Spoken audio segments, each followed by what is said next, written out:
katika moto wa milele. Eternal fire. Moto wa milele. Yani you are in fire forever. Yani uko kwa moto milele na milele. Eternal fire. Moto wa milele. There is no air. Hakuna pumzi. Because we have been told that the biggest problem in hell is the lack of breathing is difficult. Kwa sababu tumeambiwa ile shida kubwa ambayo iko kule jehanamu ni ile shida kutopumua. And these people are acting as examples. Na hawa watu wanafanyika mfano of people kwa watu who have been sent to hell, ambao wametumwa jehanamu, that they may warn this generation. Ya kwamba waonye kizazi hiki. Time. Wao kizazi cha nyakati za mwisho. Time generation. Kizazi cha nyakati ya mwisho. That we may not do the same sin as they did. Ili tusifanye dhambi ambao waliweza kufanya. Jehovah God Almighty judge. Na Jehova mkuu akaweza kuwahukumu. To me this is great love. Kwangu mimi hii ni upendo mkubwa. He does not want us to perish in the hellfire. Hataki tukaangamia kwenye moto wa milele wa jehanamu. The book of Romans 15 verse 5. Kitabu cha Warumi 15:5. Everything that is written in the past, kila kitu ambacho kiliandikwa nyakati zilizopita, is for teaching us in the present time. Ya kutufunza sisi ambao tunaishi nyakati hizi. You may read it. Tunaweza soma.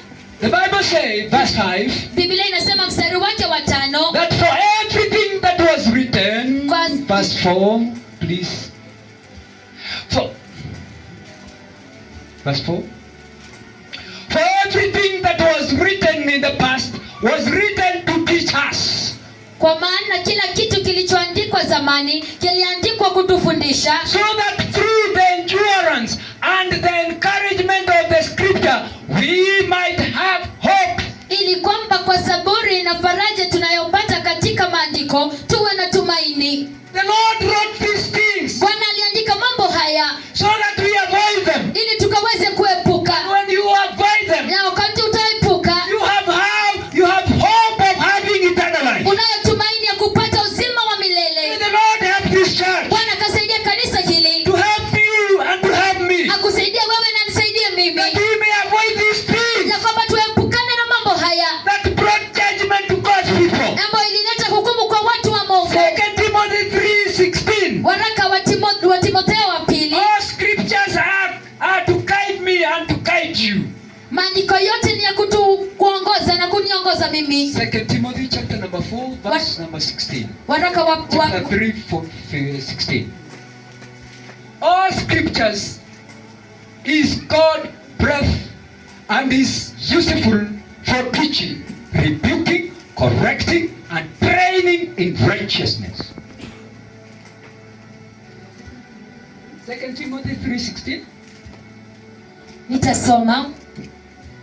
Kila andiko limevuviwa na Mungu na lafaa kwa mafundisho, kwa kuonyesha watu makosa yao, kwa kuongoza na kuwafundisha katika haki. And we are told, na tukaambiwa, every scripture, kila andiko from the Old Testament kutoka kwenye Agano la Kale hadi Agano Jipya is acting as our magnetic compass.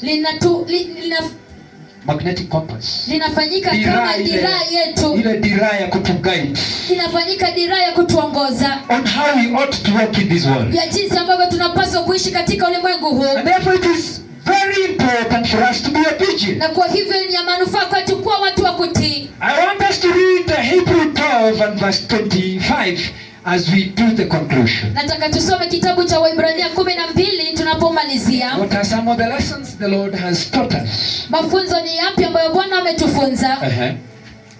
Nitasoma kitabu cha Waebrania 12:25. Yes. Angalieni msije mkamkataa yeye anenaye, ikiwa wao hawakuepuka adhabu walipomkataa yeye alipowaonya hapa duniani. Sisi je, tutaokokaje tusiposikiliza yeye anayetuonya kutoka mbinguni? That is what the Lord gave us. Hiyo ndio Bwana alitupa. What is the Lord saying to us? Je, Bwana anasema Anasema nini kwetu sisi? Number one. Ya kwanza. The first thing Jehovah is highlighting today. Kitu ya kwanza ambayo Bwana anaweka kipaumbele Is that ni ya kwamba there is no sin hakuna dhambi as worse as the sin of disobedience. mbaya sana kama dhambi ya kutotii.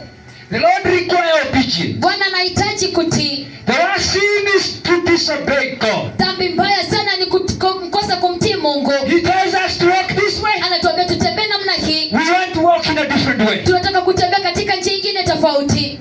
That one God does not take it lightly. Hiyo Bwana haichukulii kwa upesi. Number two. Ya pili. God judges sin no matter your social status. Mungu anahukumu dhambi haijalishi cheo chako. He does not care about your social rank. Yeye hajalishi na cheo chako.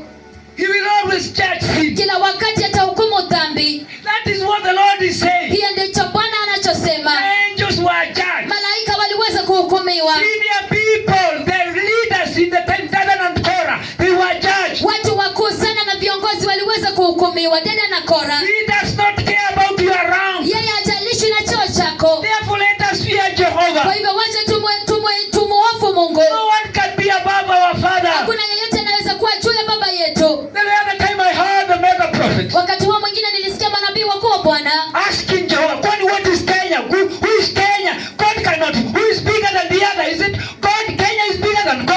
akiuliza ni nani mkubwa kushinda mwingine. Je, ni Mungu mkubwa kushinda Kenya ama Kenya ni kubwa kushinda Mungu? Kenya is not anything before the eyes of God. Kenya si chochote mbele za macho ya Mungu. Nebuchadnezzar realized Nebukadnezar aligundua that all people are subject to his authority. ya kwamba kila mtu anakwenda chini ya mamlaka yake. He thought Alifikiri his success ya kwamba yeye mafanikio yake is his own achievement without ni God. kufanikiwa kwake bila yake Mungu. No one has succeeded. No one can do without God. Hakuna mtu yeyote anaweza kufanya bila ya Mungu. So we must acknowledge Jehovah. Kwa hivyo ni lazima tumtambue Jehova. The other thing, Mambo mengine God may give us privileges, Mungu anaweza tupa na tunuku, but they do not guarantee our salvation. lakini hayatuhakikishii wokovu wetu. They were baptized in the cloud of Moses. Waliweza